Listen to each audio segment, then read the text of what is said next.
They have got no conscience and no soul. I know corporations are people. I get that.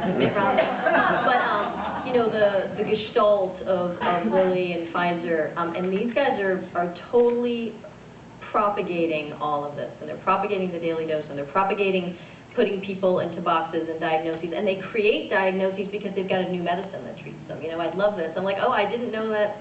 You know, I thought it was just shyness, but it turns out that, you know, you have an illness that requires a medicine. You know, it's crazy.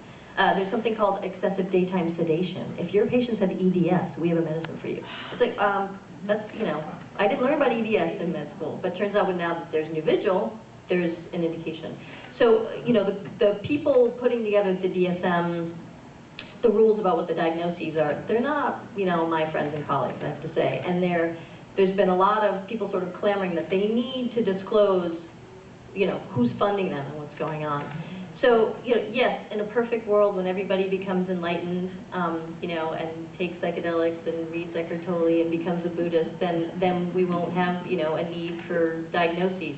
Part of the reason why we have diagnoses is for the insurance companies to decide what they're going to pay for. You know, it's all sort of created for other people. It's created for the corporations and for the insurance and big pharma. And, you know, I hate to sound like a conspiracy theorist, but I would be happy to tell you crazy stories about what the big pharma does that just freak me out.